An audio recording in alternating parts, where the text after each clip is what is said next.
혹시 아침에 일어났는데 입에서 막 찝찝한 냄새 때문에 짜증나신 적 있어요? 제가 진짜 그랬거든요. 그러니까 양치할 때마다 빨갛게 물드는 칫솔 보고 또 피나네 하면서 일단 아프니까 그 부분을 슬쩍 피하는 게 습관이었어요. 근데 저는 그냥 이 나이 들면은 다 그런 줄 알았거든요. 근데 이 잇몸 질환이 이제 한국인 다빈도 질환 1등이라네요. 성인 3명 중 2명이 환자라니까 이건 뭐 거의 국민병인 셈이죠. 저처럼 잇몸병 줄이려고 하면은 더 악화되고 며칠만 관리 안 하면 바로 무너진다고 생각하시는 분들 진짜 많을 건데요. 제가 잇몸병에 진짜 관심을 가지게 된 거는 임플란트 시술로 고생하시는 주변 분들을 봤을 때예요. 치과 전문가들이 말하길요, 치아 한 개가 약 5천만 원이래. 이를 평균 총 28개 다 합치면은 약 14억에 달하는 재산이라는 거죠. 이 칫솔질 제대로 하는 게 결국 내 강남 아파트 한 채 지킨다는 거랑 똑같다는 말 듣고 와 진짜 정신 바짝 차렸다니까요. 저도 이 수년간의 시행착오 끝에 알게 되었는데요. 잇몸 질환은 일단 이제 뼈가 녹으면 되돌릴 수는 없지만은 잘 관리하면은 그 자리에서 뼈가 더 내려가는 것을 멈추게 할 수 있다는 거예요. 오늘 제가 이 스트레스 없이 잇몸 건강 되찾은 이 현실적인 루틴을 전부 공개해 드리겠습니다. 제가 이 수년간 잇몸병을 키운 가장 큰 이유요, 칫솔질은 그냥 치카치카 소리 나게 박박 문지르는 것이라고 생각하기 때문이더라고요. 근데요, 제가 공부하면서 알게 된 사실은요, 이 세균과 찌꺼기는 이 이와 잇몸 사이 또는 이 치아와 치아에 이렇게 움푹 들어간 부분에 잘 붙는다는 거예요. 대부분 칫솔은 이렇게 이의 바깥면이라든지 아니면 이 씹는 면들은 잘 닦이지만은 이와 이 사이에 만난 부분이라든지 아니면 잇몸과 치아가 만난 부분은 잘 닦이지 않는다는 거예요. 틈바구니에서 세균이 염증을 만들고 결국 잇몸살이 붙다가 일정 시간이 지나면은 이 치아를 잡고 있던 뼈가 스르르 녹아 없어지기 시작하는 것이죠. 한번 내려간 뼈는요 다시 올라오지 않는다고 하는데요, 저는 그때 깨달았어요. 칫솔질보다 치간 칫솔이 훨씬 더 중요하구나. 저는 그때부터 이 칫솔로 잇몸을 마사지하는 것이라고 생각하기 시작했는데요, 이 마사지하는 과정 중에 세균과 찌꺼기가 제거된다고 생각하니까 훨씬 부드럽고 꼼꼼하게 닦게 되더라고요.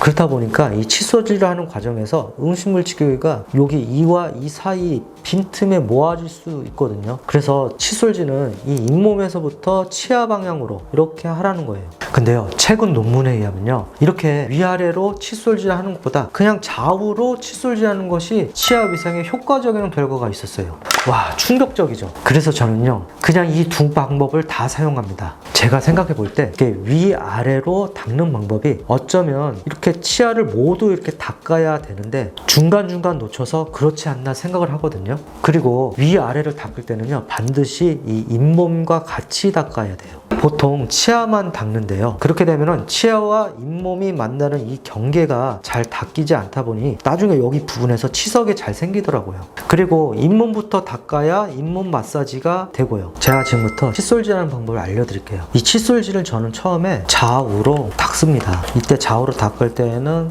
위아래 잇몸 경계까지 잘 이렇게 닦아줘요. 중요한 거는 너무 힘을 줘가지고 치아를 닦다 보면은 오히려 칫솔에 있는 모가 꺾이면서 잘 안 닦일 수 있고, 또 잇몸을 너무 자극을 해가지고 잇몸 건강에 안 좋을 수가 있거든요. 그러니까 최대한 힘을 빼고 그냥 가볍게 치아 표면을 닦는다 생각하시면 될 것 같아요. 두 번째는요, 잇몸에서 치아 방향으로 닦아주시는데요, 이때 직각으로 닦는 게 아니고 커브를 줘서 닦으시는 겁니다.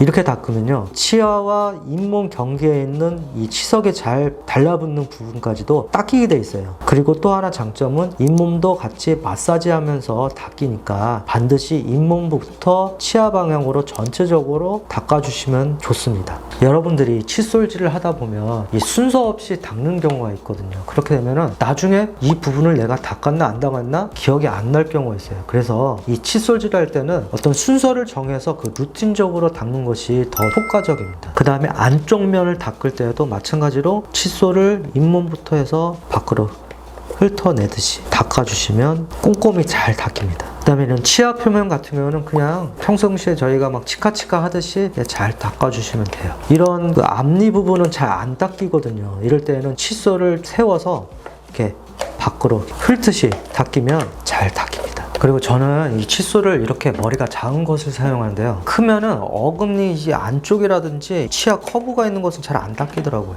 잇몸에 병을 일으키고 뭐 잇몸뼈를 녹이는 거 이거 치석이 주범인데요. 치석을 그냥 이 세균 덩어리라고 생각하시면 좋을 것 같아요. 이 치아 특히 잇몸에 치석이 끼면은 여기서 이 세균이 잇몸이 약할 때 막 침투해서 온갖 잇몸병을 만드는 거죠. 그러면 이 치석을 처음부터 생기지 않게 하는 몸이 없냐? 네, 있습니다. 쉽게 콘크리트를 치석이라고 생각하시고요. 이 콘크리트를 만들 때 모래가 필요하겠죠? 이게 음식물 찌꺼기로 보시고 그 다음에 물은 침으로 보시면 되겠고 시멘트가 있어야겠죠? 이게 바로 입안 세균으로 보시면 될 것 같아요. 그러니까 이 셋 중에 하나만 없어도 치석은 만들어지지 않는다는 거예요. 그럼 여기서 침은 없앨 수 없고 그렇죠. 그래서 음식물 찌꺼기를 없애기 위해서 이 칫솔질을 잘하고 입안 내 세균을 없애려고 구강세정제 사용한다. 이렇게 보시면 될 것 같아요. 지금부터 제가 구강관리 루틴을 이 자동차 세차에 비유해서 말씀드릴게요. 이 세차할 때 먼저 뭐 하세요? 보통 차에 물을 먼저 뿌리잖아요. 그래서 저는 세차할 때 물 세게 막 쏘듯이 수압 세정기를 먼저 씁니다. 이 설거지 할 때도 처음에 물로 헹구잖아요.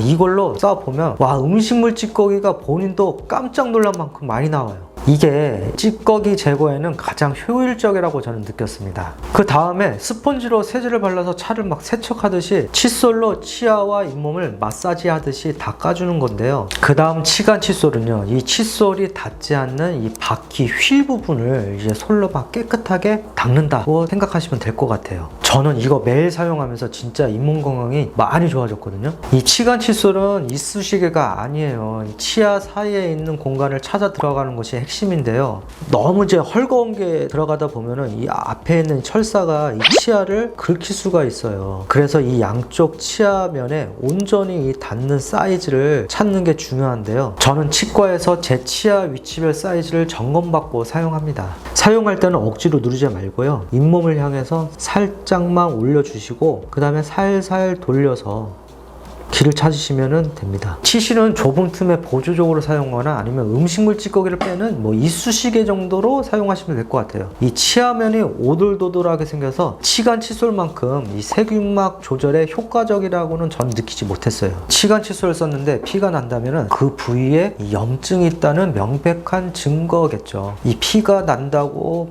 피하면 잇몸뼈가 더 녹고 염증이 더 심해지니까 저는 그럴 때마다 이 피하는 대신에 조금 더 열심히 하지만 좀 부드럽게 여러 번 닦아주려고 노력을 했습니다. 이게 이 염증을 없애는 가장 빠른 지름길인 것 같아요. 이 잇몸 건강과 관련해서 비타민C가 중요하다는 연구 논문을 접하게 되었는데요. 이 비타민C가 치아 구조 유지에 중요한 콜라겐 합성에 기여하고 염증 반응을 줄여주면서 치주 질환 개선에 도움을 줄 수 있다는 내용이었습니다. 제가 예전에 이 담배 끊을 때 입이 막 심심할 때면 이 가루 비타민C를 좀 먹곤 했거든요. 이게 또 잇몸 건강에 꽤 도움이 된 것 같더라고요. 근데 이 비타민C는 이제 산성을 띠기 때문에 씹어먹는 형태의 정제를 자주 섭취하면은 치아 마모 발생과 이 유의미한 관련이 있대요. 저는 그래서 이 치아에 머무는 시간을 좀 줄이려고 노력하고 씹는 정제는 좀 피하고 있습니다. 잇몸 염증이 심할 때 이 약국에서 파는 헥사땡이라고 클로르헥시딘 성분 구강 살균제가 치주 세균 예방에 좋다는 거 저도 알아요. 근데 이 심지어 잇몸이 안 좋을 때 이 치간 칫솔에 묻혀서 쓰시는 분들도 있더라고요. 이런 살균제는 효과가 좋지만은 이 전문가들은 오랫동안 쓰면 입안에 좋은 세균까지 모두 죽여서 평형을 깬다고 하더라고요. 게다가 2주 이상 매일 사용할 경우에는 부작용으로 해서 입맛이 변하고 치아 색깔이 갈색으로 착색될 수 있다는 연구 결과가 있어요. 특히 상아질이 노출될 치아나 레진, 고철물의 착색이 더 쉽게 나타난다고 해서 저는 잇몸이 정말 심각할 때만 잠시 사용하고 함부로 지속적으로 쓰지 않으려고 노력했어요. 뭐 리스땡, 갓땡 뭐 이렇게 구강세정제도 장시간 사용하니까 착색이 너무 심하게 나타나는데요. 우리 이 치아가 이 현미경으로 잘 보면은 이 현무암처럼 구멍이 송송 나 있는 구조라서 이 구강세정제 색소가 여기에 머물러서 착색이 되는 것 같아요. 그래서 웬만하면 전문가들은 이 칫솔 지루에 바로 사용하지 말고 뭐 한 30분 정도 지나서 하라고 하시더라고요. 하여간 이 구강세정제는 입안 내 세균을 억제하는 데 도움이 되는 것 같아요. 어르신들 중에서 왕송을 가지고 막 잇몸을 마사지하는 분들 계시는데 제가 찾아보니까 이 왕송은 입자가 너무 날카롭고 커서 잇몸에 상처만 나고 치아를 마모시킬 수 있다고 하더라고요. 굳이 소금으로 다 바꿀 필요가 있나요? 여러분, 치과에서 치료받아가지고 잇몸이 깨끗해졌다고 하더라도 잇몸 질환은 이 재발할 수 있는 병이래요. 매일 음식물 찌꺼기와 세균이 들어가기 때문에 이 치과 진료 후 한 3, 4일 지나면은 원상태로 이 재발된다고 하더라고요. 결국 잇몸 건강을 지키는 가장 확실한 방법은 내가 그냥 칫솔질을 충분히 잘하는 것 외에는 없다고 생각해요. 오늘부터 이 4단계 루틴, 수압 세정기, 칫솔질, 그 다음에 치간 칫솔, 치실 플러스 구강 세정제,